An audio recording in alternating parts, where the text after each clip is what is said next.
자, 마무리 1시간 더 말씀 나눕니다. 이 시간은 이사야서 14장 12절에서 14절까지 읽고 시작합니다. 자, 잘 아는 내용이에요. 많이 읽어보셨을 거예요. 이제 바벨론 왕에 대한 예언인데, 역사적인 바벨론 왕이라는 사람을 루시엘이라는 라틴어 음력의 계명성이라고 중국어로 번역을 했는데, 이건 원래 새벽별이라는 뜻이고, 난하주에 보면 새벽별이라고 이렇게 표기가 되어 있죠. 자, 12절에서 14절 읽습니다. 너 아침의 아들 계명성이여. 이건 새벽별이라는 뜻이에요. 새날을 이끌어오는 별이다, 그런 뜻이에요. 그런데 이 히브리어의 이 샛별이라는 히브리어를 라틴어로 로마교 교부들이 번역을 할 때 루시엘 천사라는 개념을 갖다 라틴어로 발음을 해서 루시퍼라고, 이렇게 루시퍼라고 발음하는 건 영어화시킨 발음이죠. 원래가 루시엘인데 그것을 ER 영문에서 FER 하면 펄이라고 이렇게 발음되기 때문에 루시엘을 루시퍼라고 영문화했는데, 그거는 자꾸 번역이 음력이 됐기 때문에 그래요. 그러니까 계명성 새벽별의 원, 그 히브리어의 원음을 라틴어로 번역을 할 때 루시엘이 되었고, 루시엘을 또 영어로 또 다시 옮기면 루시퍼라고 그런다. 이것은 상식적인 거예요. 이런 것은 저 목사님들이 이제 이런 것 정도는 알지, 그래가지고 이런 것까지 되게 자랑했었는데, 그것은 하나의 음력을 그렇게 한 거예요. 야, 너 아침의 아들 계명성이여, 어찌 그리 하늘에서 떨어졌으며 너 열국을 엎은 자여. 이것은 누구를 염두에 두고 하는 말이라고요? 바벨론 왕을 염두에 두고 하는 말이에요. 바벨론 왕. 계시록의 큰 음녀의 7 머리들 중의 머리를 염두에 두고 하는 말이에요. 그러니까 아까 그 머리들의 머리 나왔었죠? 네. 그 자가 바로 흔히 세상 교계가 말하는 적그리스도라고 말하는 용의 권세를 가진 사람으로 나타나는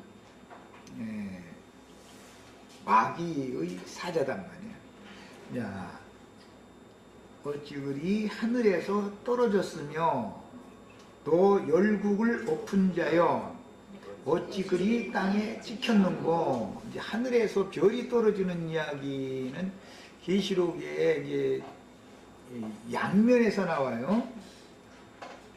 하나님의 보좌에서 하나님께서 마귀를 이렇게 내버리시는 상태, 그런 것을 이제 타락천사장이라고 그러죠. 하나님의 보좌에서 던져버렸다, 그런 뜻이고, 하나님의 종들은 하늘의 별들로 또 상징이 되기 때문에 용이 그 꼬리로 하늘 별의 3분의 1을 끌어다가 땅에 던진다. 용이 던지는 것도 있고 하나님이 던지는 것도 있죠. 하나님이 던지면은 마귀와 그 사자들을 던지는 거니까, 이건 던졌다라는 말은 하나님의 영광 보좌에서 쫓아냈다라는 개념이기 때문에 타락천사장, 타락천사들, 그런 뜻이고, 타락천사장이 하나님의 종들을 변질시키는 경우도 하늘 별 3분의 1을 용이 그 꼬리로 끌어다가 땅에 던진다. 그래서 용이 별들을 떨어뜨리는 수도 있고 하나님이 떨어뜨리는 수도 있다. 하나님이 떨어뜨리는 건 타락천사장을 말하고, 용이 떨어뜨리는 것은 하나님이 진실한 종들을 말하는 거예요. 거기서는 빛의 천사들을 말하는 거예요. 양의 성경 읽을 때는 이런 개념을 잘 알고서 읽어야 돼. 어떤 데서는 문장에 별 떨어진 얘기하면 이것은 하나님의 종들을 순교시켰다는 뜻이구나. 그럼 하늘에 뭐 대풍에 무화과나무의 선가실이 흔들려 떨어지는 것처럼 하늘에 별들이 떨어지더라. 이랬을 때 그것은 마귀 악한 자의 아들들이 하나님의 종들을, 그리스도의 종들을 순교시켰다라는 뜻이고, 그 다음에 용이 그 꼬리로 하늘 별 3분의 1을 끌어다가 땅에 던졌다, 그렇게 말하면은 마귀가 하나님의 종들을 타락시켰다라는 말이단 말이야. 제가 지금 내가 한 말 중요하기 때문에 잘 이해를 하시고 읽으셔야 돼. 이게 성경을 함부로 해석하면 안 돼. 성경이 양면을 늘 다루기 때문에 별도로 드리는 얘기를 할 때도 이렇게 말을 하니까 문맥에 따라서 해석을 정확하게 해야 되는 거예요. 자, 그 떨어진 별이 하나님께서 땅에 떨어뜨리고 찍어버린 그 별이 뭔 일을 했느냐면 열국을 다 엎어버린 짓을 했단 말이야. 원래 하나님의 소유여야 되죠, 모든 열국은. 그런데 마귀가 그걸 어떻게 뒤집어 엎을 거냐 그래요. 하나님의 신정 통치를 거부하게 만들고 마귀가 지배하는 통치를 받게 만든다, 그 말이야. 이건 이제 예수님을 시험할 때 높은 산으로 마귀가 이끌어갔죠. 예수님을 해가지고 천하 만국의 영광을 보여줬죠. 그리고 나에게 절해라 이렇게 요구하죠. 그렇게 이제 신약에서 인용이 되기 때문에 이게 무슨 개념인지를 이제 스스로 잘 정리하시면 돼요. 자, 그런데 그 자가 열국을 뒤엎고 나서 그 죄 때문에 하나님의 보좌에서 그를 떨어뜨리고 찍어버렸더니 그가 하는 말이, 그 마음속에 하는 말이, 네가 네 마음에 이르기를, 내가 라는 건 바벨론 왕으로 나타난 계명성이요. 루시엘 천사장, 타락 천사장. 하늘에 올라, 여기 하늘이라고 하는 것은 하나님의 보좌를 말해요. 하늘은 나의 보좌요, 땅은 나의 발등상이니, 그러죠. 여기서 하늘은 하나님의 보좌를 지금 염두에 두고 하는 말이야. 하늘에 올라 하나님의 뭇별 위에, 하나님의 뭇별들은, 여기서는 구약성경의 뭇별들은 천사들을 말하는 거예요. 그러나 이제 신약성경에서 별들은, 일곱 교회의 사자들은 주님의 오른손에 있는 일곱 별들이다 이렇게 표현했죠. 요셉의 별들이에요. 요셉의 별들은 주님의 손에 있는 하늘의 별들이에요. 아브라함의 자손은 세 자손이 있어요. 하늘의 별과 같은 자손이 있고, 모래와 같은, 바닷가의 모래와 같은 자손이 있고, 땅의 티끌과 같은 자손이 있어. 야, 아브라함 자손은 몇 자손이 있다고요? 세 자손이 있어요. 흙에서 지음을 받은 순수한 사람들은 티끌과 같은 자손들이죠. 우리 원래 타락하기 전에는 티끌과 같은 자손들이었죠. 구속을 받아서 하늘에 앉혀진 바 되면 별과 같은 자손이 되죠. 타락해버리면 바닷가로 하늘별 3분의 1을 땅에 떨어뜨렸는데, 그들이 바닷가의 모래 위에 사탄이 거기에 서 있다는 거잖아. 그들 쫓아 내려와 가지고 하늘에서 떨어진 별들 잡아먹으려고. 그래서 바닷가의 모래로도 상징이 돼요. 그래서 아브람 자손은, 하나님의 자손은 세 자손이 있어요. 성경에는 아브람 자손은 세 자손이 있어요. 티끌과 같은 자손, 하늘의 별과 같은 자손, 바닷가의 모래와 같은 자손이 있어요. 우리는 티끌 같은 자손이었는데 하늘의 별 같은 자손이 되었죠. 티끌 같은 자손이 바닷가의 모래 같은 자손이 되는 우리들이 있죠. 야, 다 똑같이 티끌 같은 자손이었다가 누구는 하늘의 별이 되고 누구는 바닷가의 모래가 되는 거예요. 예수님이 세상에 오셔서 천국 복음을 전하실 때 바닷가의 모래 위에 많은 무리가 서 있었죠. 그들에게 전도를 했죠. 그럼 바닷가의 모래 위에 서서 주님의 천국 농사 말씀을, 비유의 말씀을 들은 그 많은 무리라는 것은 이방인들이 아니에요. 누구예요? 유대교인들이잖아요. 모래와 같은 자, 변질되어 버렸다, 타락해버렸다고요. 유대교인으로 그 사람들에게 전도를 예수님 하신 거예요. 자, 지금 이제 서원으로 하는 이 말을 이게 성경을 이해하는 기본 원리를 지금 말씀을 드리는 거예요. 자, 그런데 그가 말하기를 뭐라고 했냐면은 그 속마음으로 그런 거예요. 내가 하늘에 올라, 즉 하나님의 보좌에 올라 하나님의 뭇 별 위에 내 자리를 높이리라. 그러니까 이도 피조물인 별인데 별 중에서 새벽별이니까 새날을 인도하는 인도 직분을 가진 별이었단 말이야. 이 별은 새벽별이 뜨면 날이 해가 뜰 것을 해를 인도해 오는 게 새벽별이잖아요. 달을 인도해 오는 것은 무슨 별이라고요? 무슨 성이라고 그래? 태백성이라고 그래. 맞아. 자, 밤을 이끌어오를 때는 똑같은 계명성 새벽별이지만 새날을 인도해 올 때는 계명성이라고 부르고, 밤을 인도해 올 때는 그 새벽별이 저쪽 서쪽에 반짝반짝하죠? 흐림해 가면서, 그럴 때는 태백성이라고 불러요. 이게 얘가 아침의 아들이었는데 밤의 아들로 바꿔지는 것을 상징하는 거예요. 이 별의 움직임 가지고도 영적 의미를 이게 부여를 하는 거, 히브리인들은. 자, 그래서 저녁을 밤을 이끌어오는 것은, 어둠을 이끌어오는 것은 똑같은 루시엘 천사지만 태백성이라고 불러요. 태백성. 그리고 낮을 이끌어옴, 새날을 이끌어올 때는 계명성이라고 불러요. 그런데 변함없는 계명성으로 그 자리를 지키고 있는 분은 예수님이죠. 계시록 마지막에 보면 나는 광명한 새벽별이라, 계명성 똑같은 용어예요. 주님은 그 자리를 계속 지키고 있는 거예요. 그러니까 주님은 항상 새날을 지금 이끌어 오시는 중이죠.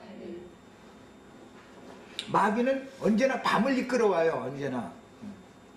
자, 그래, 내가 북극 지폐의 산 위에 앉으리라. 이 자리는 예수님이 앉아야 되는 자리죠. 모든 교회에 보좌하는 주님이 계셔야죠. 그게 하나님의 보좌란 말이에요, 거기. 그런데 마귀가 하나님의 보좌에 지가 앉고 잔다, 그런 말이야. 영광의 보좌라고 그래요. 그룹들은 영광의 보좌를 수직하는 천사들이잖아요. 그래서 하나님의 영광의 보좌를 은혜의 보좌라고도 하고 영광의 보좌라고도 그래요. 그래서 속죄소라고 상징이 됐어요.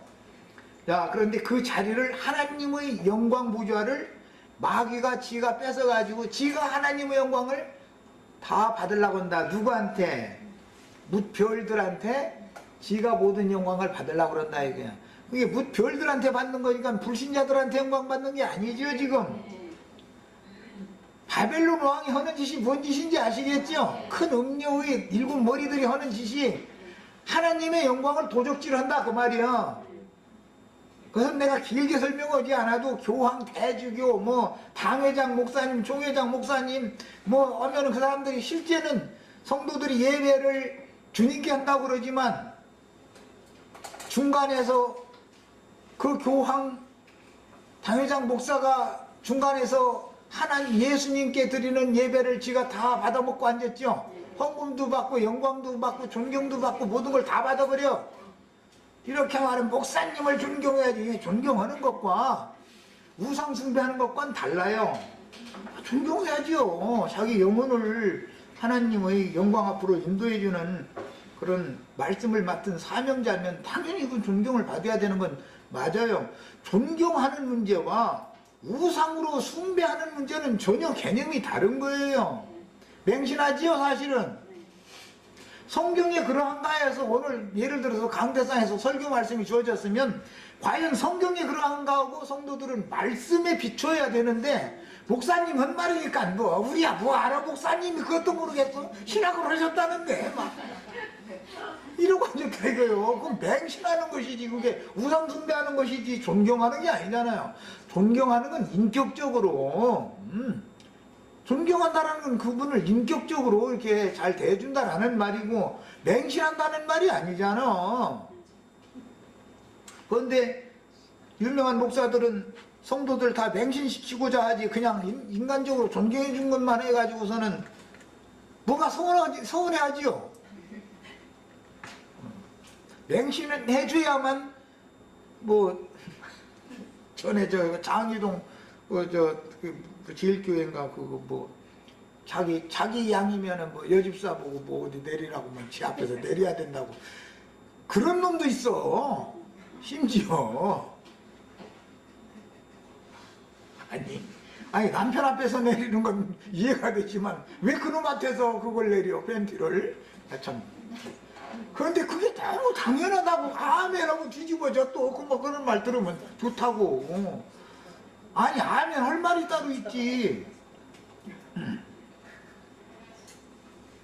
그런 사람들, 그런 목사가 그냥 아멘 하는 사람들 치고 남편이 사랑한다고 그러면은 틱틱대. 또 신기한 일이 그런 거 보면. 아니 난 틱틱 안 되는데 왜 그러냐, 또 그럼 할 말 없고. 자, 가장 높은 구름 위에라고 그랬는데, 뭐 별 위에도 자기 자리를 높일 보좌를 정할 뿐 아니라 구름 위에 올라간다 그랬어. 네, 지금 휴거된다 하는 게 지금 마귀사상이죠. 구름 속으로 올라간다는 거잖아. 지금 병오고 마귀가 하는 짓까지 그대로 해. 가르치기를 그렇게 가르쳐. 네. 이 구름이라는 것은 앞선 정의들을 말하는 거예요. 영들을 말하는 거예요. 앞서가신 사람 천사 영들을 말하는 거예요. 가장 높은 구름 하면 육체로는 죽임당하시고 영으로는 살리심을 받아가지고 하나님의 영광에 올라가신 예수님의 영이죠. 구름 중에서 제일 높은 구름이 예수님의 영이라고. 이게 가장 높은 구름이 예수님의 영이요? 이게 성경 지멋대로 해석하네 이러면 오라 그래. 내가 다 성경에 시간 들여도 다 찾아서 해줄 거야.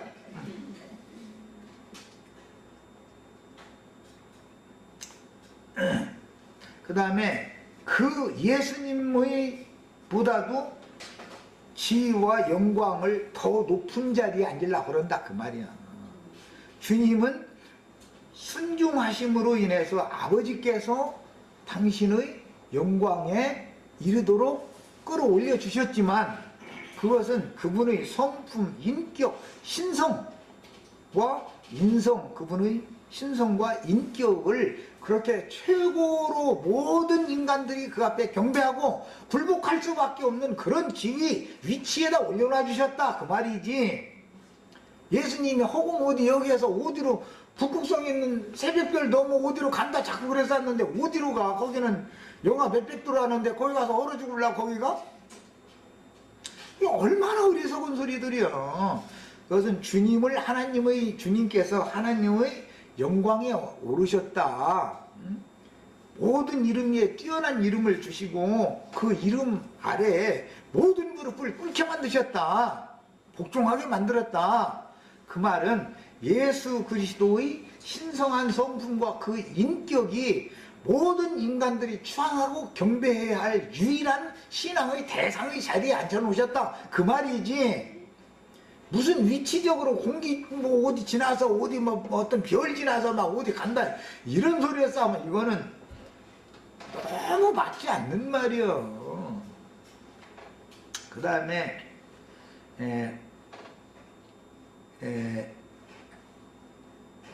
그러나 이제 네가 수월 곧 구덩이 맨 밑에 떨어짐을 당하리로다 그랬는데, 이게 예언이고 계시록 19장에 가면 이 말씀이 실현되지요.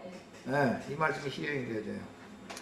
자, 그럼 누가 이걸 떨어뜨릴 거냐? 이 자를 누가 음부의 맨 밑바닥까지 던져버릴 수 있느냐 이거예요. 이것은 심판권을 예수님이 갖고 계신데, 예수 그리스도께서 그분의 종들에게, 우리 형제 자매님들 모든 이기는 자들에게 이런 구원의를 맡기는 거예요. 그러니까 마귀가 심판받으려면, 사탄의 사자들이 심판받으려면 형제 자매님들이 불화살을 잘 쏴 날릴 줄을 알아야 되겠고, 칼도 예리하게 갈아가지고 그냥 유유적절하게 휘두를 줄을 아셔야 돼. 이렇게.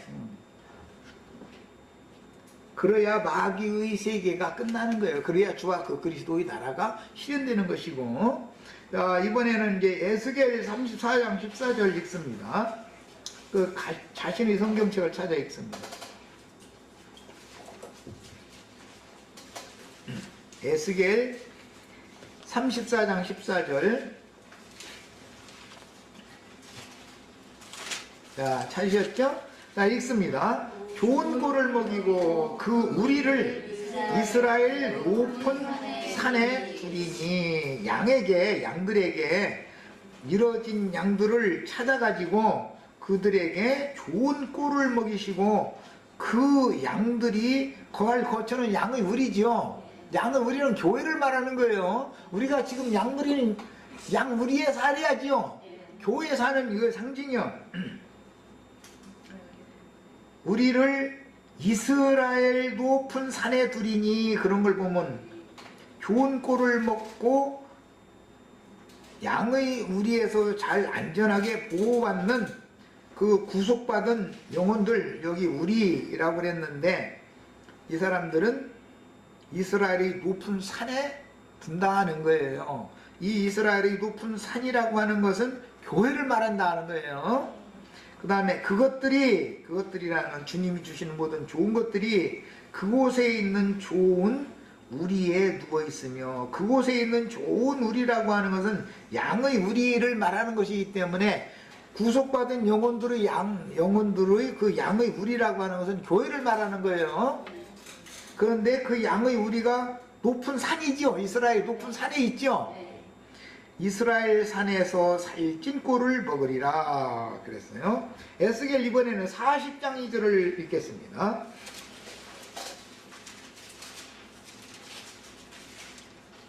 자, 에스겔 선지자는 바벨론 포로 생활을 마치고 돌아올 무리들이 새 예루살렘을 건축하고 거기에 신전을 재건축할 것에 대해서 이상을 보는 내용이 에스겔 선지자의 말씀이에요. 상당히 어려워요. 그래서 새 성전, 새 예루살렘 건축에 대한 말씀을 하기 때문에.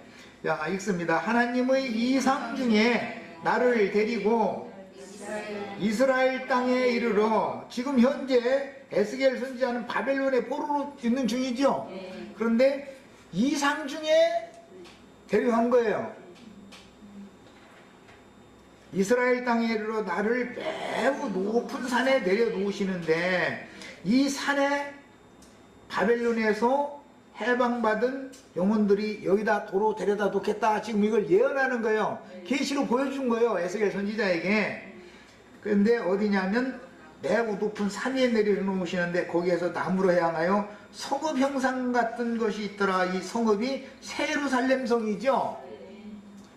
에스겔 40장 이하에 나오는 건 새 예루살렘 성에 대한 규격 같은 거, 그걸 총량을 한 그 규격을 쭉 기록을 해놨어요. 그게 굉장히 어려워요. 뭐 어디서 어디까지 몇 척, 어디서 어디까지 몇 척 해가면서 그냥 아주 복잡해.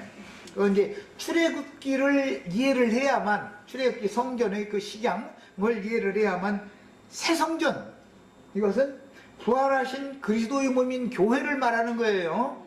이 성전을 헐라할 때는 육체로 오신 예수 나를 죽여라 그 말이죠.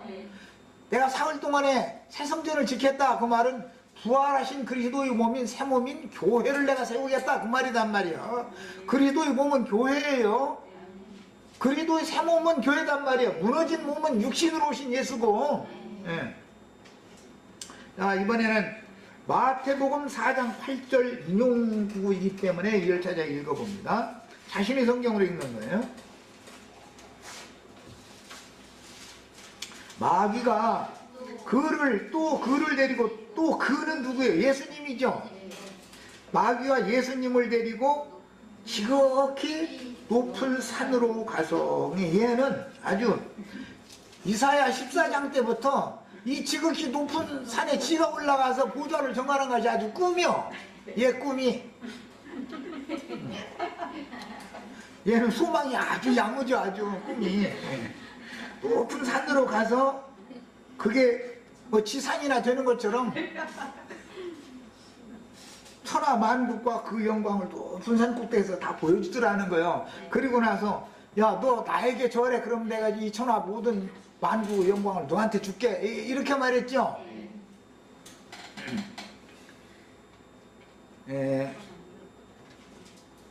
이번에는 계시록 21장 10절을 보겠습니다. 마태복음 17장이나 마가복음 9장이나 여기는 그 높은 산에 세 제자들 데리고 올라가서 하나님 나라가 이루어졌을 때 영광을 계시해 줬잖아요. 세 제자들에게.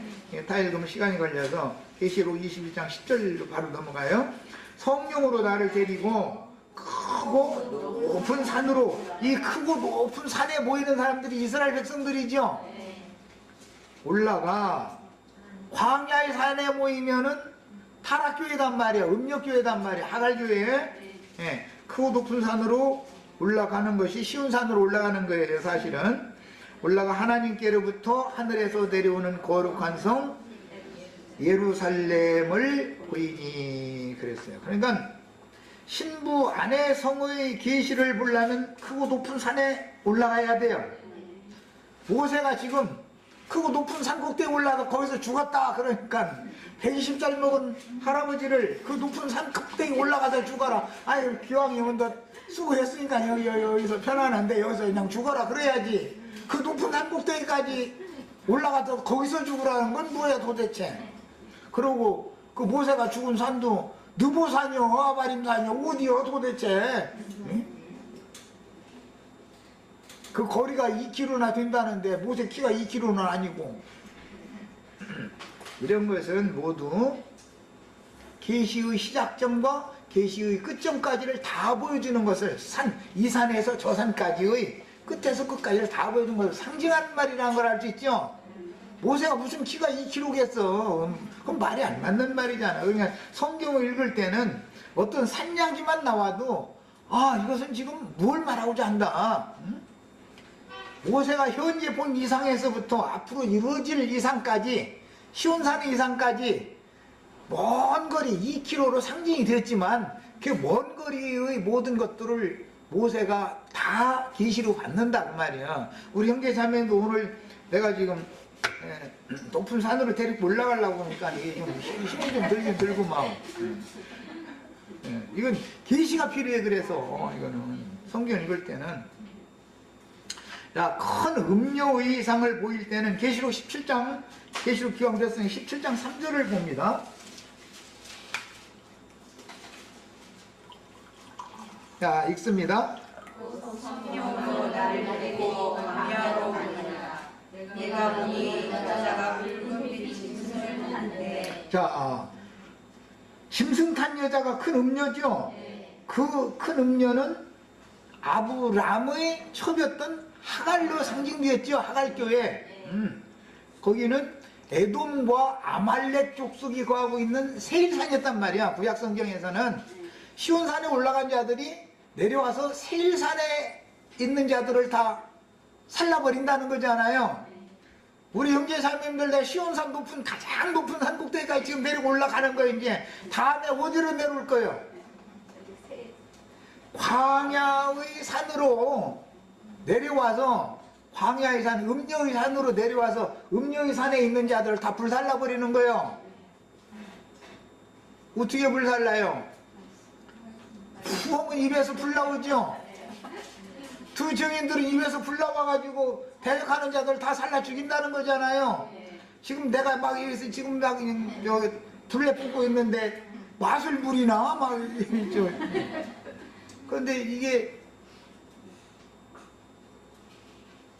불의 말씀을 선포를 해도 사람들이 이해가 안 되는 거예요. 지금 이게 난 지금 대적자들 불고기 만들어가지고서 공중 가는 새들 보고 들어와서 다 이거 살 뜯어 먹으라고 하려고 지금 불고기 만드느라고 막 이거 불내 품어 쌌는데 불이 약한지 우리 형제 자매님들 합심해서 불을 내뿜어야 이게 되게 생겼어요. 지금 들을 게 있는지 안 들을지어다. 그래서 신부 안의 성을 보일 때는 크고 높은 산으로 요한을 인도하시고 음료를 보여주실 때는 광야로 인도해가지고 계시를 두 여자를 보여줬다. 이거 우리는 두 여자 다 볼 줄 알아야죠. 네, 두 여자를 다 볼 줄 알아야 돼요. 음료도 알아야 되고 정결한 처녀도 알아야 돼요. 자, 그러니까 그리스도와 교회에 대해서 모세가 높은 산에 올라가서 계시를 봤다 그 말을 하리라 이 말이에요. 그리스도에 대해서만 봐가지고는 안 되는 거예요. 그리스도의 배필된 짝인 정결한 처녀 시온산에 올라간 14만 4천에 대해서까지 이상을 봐야 된단 말이야. 광야교회로부터 시작해서 아론이 거기서 죽었어요. 광야의 호르산에서, 호르산 그 세일산 에돔 족속들의 산이단 말이야.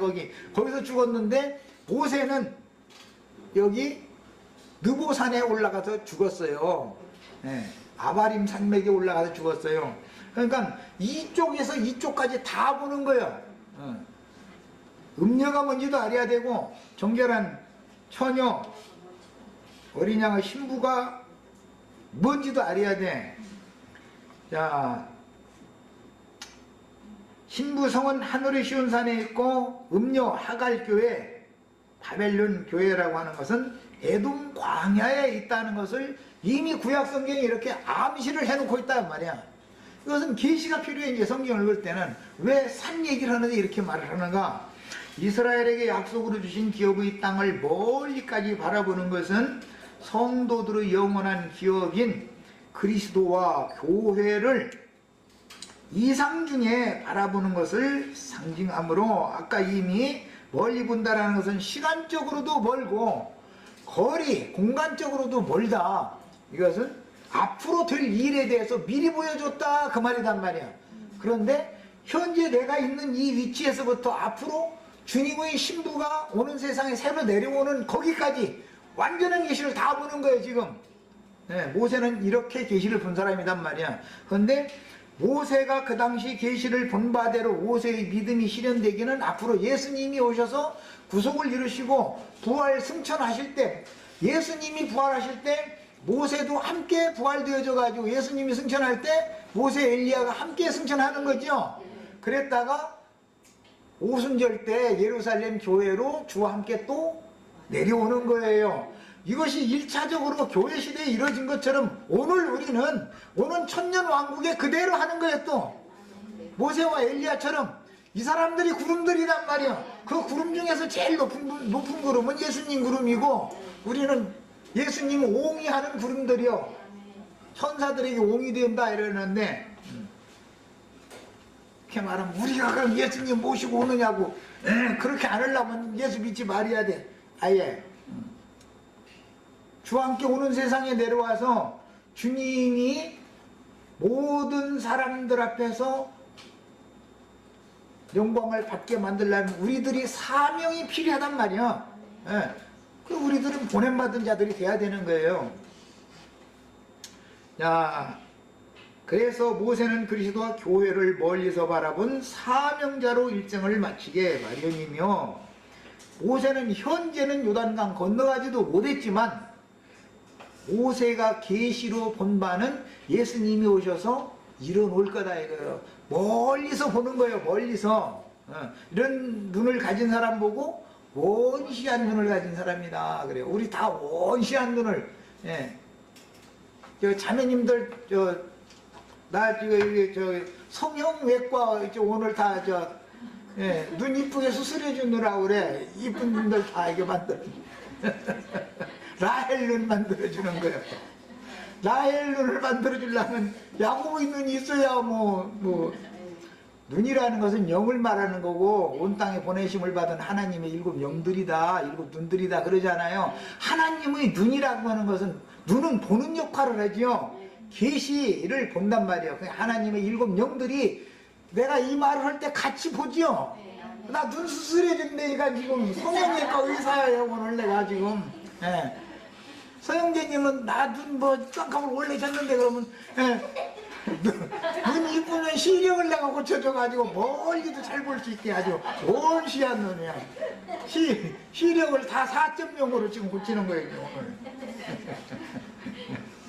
이해를 쉽게 하게 하려고 얘기하는 거예요.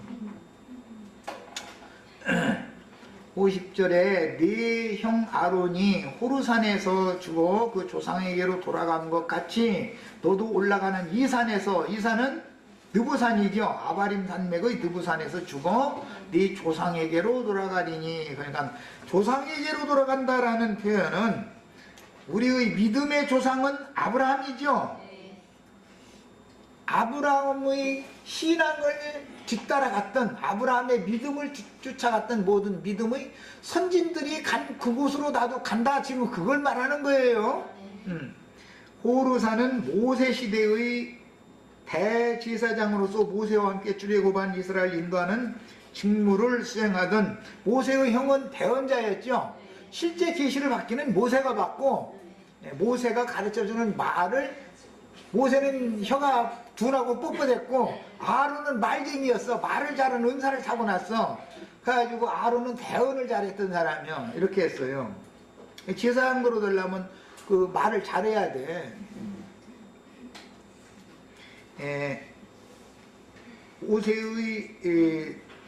모세와 함께 출애굽한 이스라엘을 인도하는 직무를 수행하던 모세의 형 아론이 임종을 맞이하여 그 아들 엘르아살에게 대제사장직을 잇게 했던 산이 호르산이었어요. 민수기 20장 22절로 29절에 나오는 말씀이요.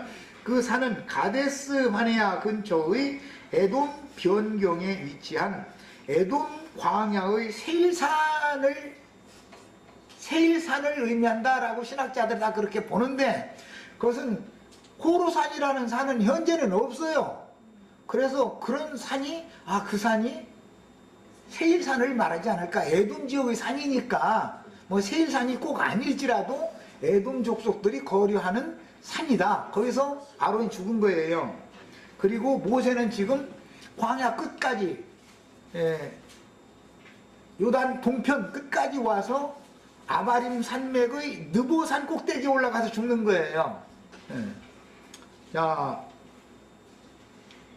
너도 올라가는 이 산에서 죽어 네 조상에게로 돌아가리니 그랬는데, 하나님의 사람 모세의 사역은 80세 때 미디안 광야의 호렙산에서, 호렙산은 신의 산을 말하는 거죠, 시작하여 출애굽시킨 여호와의 백성들을 위해서 광야에서 인도 직분을 충성스럽게 수행하다가 120세에 느보산에서 죽음으로 그에게 맡긴 사명을 마치고 호세아에게, 오늘 말씀 호세아로 번역했는데 여호수아를 말하는 거예요. 그 사역을 승계하고 이제 순직을 했죠. 하나님 앞에서.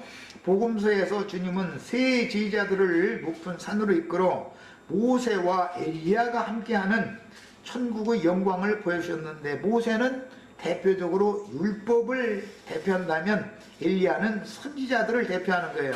그래서 율법과 선지자의 때, 이런 말에는 모세와 엘리야로 대표를 한 거예요. 계시록 11장 두 증인도 모세의 사역과 엘리야의 사역을 그대로 하지요. 두 가지 일을 다 해요. 천국의 영광을 세 제자들에게 보여주셨고, 계시록에서 그 영은 반모섬에 육신적으로는 갇혀있던 사도 요한을 높은 산으로 이끌어서, 이것은 계시로 말미암아 인도에 간 것을 말한 거예요. 높은 산으로 이끌어서 이방인의 때 끝에, 그러니까 이방인의 때가 시작되는 시점, 사도의 마지막 사도가 요한이었으니까 이방인의 때가 시작되는 시점에서 이방인의 때가 끝날 지점에 일어날 일을 멀리서 요한에게 보여줬죠. 높은 산으로 이끌어서 새 예루살렘의 이상을 보인다는 건 멀리서 보여준 거잖아. 그리고 요한은 죽었고 우리가 그 멀리 끝지점에 우리가 현재 와 있는 거예요. 이런 것처럼 모세도 멀리서 봤다는 것은 초림 예수께서 행하실 일을 계시로 봤다, 그 말이에요. 사도 요한은 재림 예수께서, 흔히 말하는 대로 하는 거예요. 재림 예수께서 이루어 놓으실 일을 멀리서 봤다, 그 말이야. 실제 보면 반모섬에 있었어요, 요한이. 우리 형제자매들 여기 안양에 있지만, 지금 뭐 우리는 뭐 그렇게 멀리는 아니지만 어쨌든 교회 시대가 종결되어지고 천년 왕국이라고 하는 새 시대가 올 것을 지금 우린 다 보고 있잖아요. 뿐만 아니라 앞으로 1000년 후에 크고신 보좌의 심판대가 배설되어지고 영원한 하나님의 나라가 실현돼서 그리스도의 아내의 영광을 지금 우리 천년을 내다보는 먼 데서 우리가 보고 있죠. 나 오늘 다 눈 다 시력 좋게 다 만들어줬어. 그러고 쌍꺼풀도 다 아주 성형외과 의사요 나 오늘. 그러고 아주 저 안과 의사요. 이 세상의 안과는 이미 나빠진 눈을 좋게는 못해. 그런데 이 하나님 나라의 안과 의사는 아주 그냥 소경도 고쳐가지고 완전히 밝히 보게 만드는 그런 완전한 안과 의사예요. 예수님은. 난 이제 예수님한테 그 영 받아가지고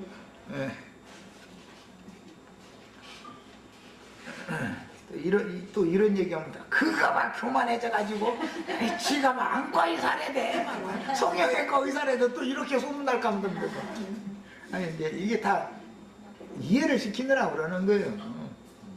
마음 눈을 고쳐야 된다. 원시 않는 계시 이상 앞으로 이루어질 일들을 계시로 봐야 된다. 그걸 말하는 거예요. 그리고 이제 뭐 쌍꺼풀 얘기는 왜 나왔냐면 눈썰미가 있어야 되는 것이죠. 사람이 똑같은 공장에 취직을 해도 누구는 10년이 가도 저 밑바닥에서든 그것만 계속 하는 애가 있어. 그거 해가면서 슬슬 이렇게 여기 더 높은 단계 것을 이렇게 눈짐작으로 어깨너머로 봐가지고 그 사람이 만약에 아파서 못 나왔다 그러면 딱 그 자리에 가서 지가 탁탁탁탁 하면 다음에 그 사람 자리를 그게 올라가게 되는 건데 눈썰미가 없으면 소용없어. 나엘은 눈썰미가 좋은 사람이지 쌍꺼풀 졌다 소리가 아니야.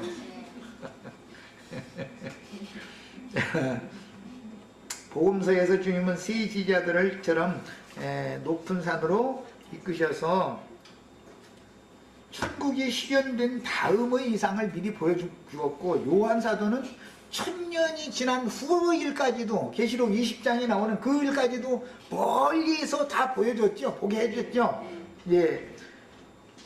모세가 멀리서 봤다 보고 너는 죽어라 했다 해가지고 모세는 그 재수없는 사람이야. 기왕이면 가까이 가서 보지 않고 이렇게 얘기하면 안 되고, 이것은 하나님 원대한 그런 이상과 계시를 마음 눈을 통해서 봤다 이거예요. 그래서 그는 나이가 120인데도 눈이 흐리지 않았다는 거예요. 예수님 오셔서 그 눈을 수술해줘서 그렇지. 그러니까 그런데 예수님한테 나도 눈 수술하는 거 배워가지고 오늘 눈 수술 이제 한 거예요. 이는 너희가 시인 광야 가데스의 무리바 물가에서 이스라엘 자손 중 내게 범죄하여 내 거룩함을 이스라엘 자손 중에서 나타내지 아니한 까닭이라 그랬어요. 이게 멀리서만 보고 건너가지를 못한 원인이 이 원인이었죠. 자, 이것은 우리는 이제 경계로 말씀을 받아야 돼요. 자, 이상과 계시를 받으면 사람이 교만해져요, 겸손해져요?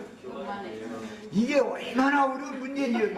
말도 못해. 나 오늘 저 원시한 눈 수술해줬더니 또 바울 사도를 사람의 말로서는 가히 말할 수 없는 너무나 놀라운 이상과 계시를 신부 성 안에 성례까지 바울 사도가 이미 다 봤죠. 예루살렘 성의 이상을 바울 사도가 봤잖아요. 그게 다 보여주고 나서 이거 그대로 놔두면 안 되게 생겼으니까 어떻게 했다 했어요? 사탄의 사자 육체의 가시를 그의 평생의 짐으로 맡겨놔뒀다는 거예요. 교만해지지. 고개 들으려고 하면 여기서 가시가 딱 이렇게 찔러 그러면 아이고 주님 하고 또 저 안 아프려면 숙여야 되니까. 야, 그래서 우리 형제 자매님들은 또 나도 형제 그런데 지가 막 수술을 했대. 막 눈 좋게 만들었대. 막 이래서 하면 교만해지지 말고 반드시 계시를 받으면 육체의 가시를 겸해서 주신다는 것을 아셔야 돼. 그렇지 않으면 변질되게 돼 있어. 하나님의 말씀을 못 깨달으면 변질도 안 되는 거예요. 타락도 않는 거예요. 이해하셨죠? 하나님의 말씀을 많이 계시를 받으면 타락이 더 클 수가 있어. 그 사람이 많은 계시를 받은 사람이 타락되면은 그야말로 세상적인 표현은 일래, 아주 일래는 거예요. 시시한 거 보고 한 사람은 뭐 일 저질러 봤자 뭐 지가 본 것밖에 더 하겠어. 근데 아주 그냥 원시한 눈으로 고쳐져 가지고 멀리까지 있는 것을 다 보여준 사람이 타락하면은 하나님도 간다고 못해요. 이러면 뭐 마귀노로 다 해버리니까 이런 이치를 꼭 아셔서 고린도 후서 4장 5절 빨리 읽어드리겠습니다. 우리가 우리를 전파하는 것이 아니라 오직 그리스도 예수의 주 되신 것과 또 예수를 위하여 우리가 너의 종된 것을 전파함이라 그랬어요. 자, 복음 전파라는 것은 나를 전파하는 게 아니야. 이만희가 지가 뭐 뭐라고 내가 뭐 또 다른 보혜사다 그랬다. 요즘 말 바꿔가지고 뭐 이긴 자라겠다. 뭐 하여튼 그 사람 그냥 뭔가 공격받으면 말을 또 바꾸고 자꾸 이러고 장길자 이제 그 어머니 하나님이 그게 성경 공부 안 맞다 이제 이렇게 공격받으면 뭔가로 또 분명히 말 바꿀 거예요. 이제 몇 년 내에. 그리고 툭 하면은 몇 년도 며칠 날 예수님이 오시는데 그게 틀리지. 그러면 그때 계산 잘못했대. 계산. 무슨 산수 수학적으로 뭐 해서 예수님 오시는 거야? 이 자꾸 말을 바꾸는 거예요. 그런데 이게 다 뭐냐, 거짓 선지자라는 것이 그런 식으로 드러나는 거다 스스로. 왜 그러느냐, 원인이 자신들을 전파하는 것이 목적이었다. 왜? 그래야 자신들의 영광을 받으니까. 그게 마귀가 주님의 영광을 도적질하는 방법은 이렇게 한다라는 거예요. 그러나 하나님의 사람들은 자신들을 전파한 것이 아니라 오직 그리스도 예수의 주 되신 것과 또 예수를 위하여 우리가 너의 종된 것을 전파한다 이렇게 했어요. 우리도 다 이런 눈 수술해줬다고 하니까 좋아만 하시지 말고 이런 용어로 다 겸비하게 남은 인생을 내 생명을 바치시는 거예요. 이제 계시가 있어야, 이게 확신이 있어야 뭐 목숨도 내놓지. 계시가 없으면 목숨 내놓는 것이 아까워서 그게 안 되는 거거든. 주님의 축복 있기를 바랍니다. 자, 마칩니다.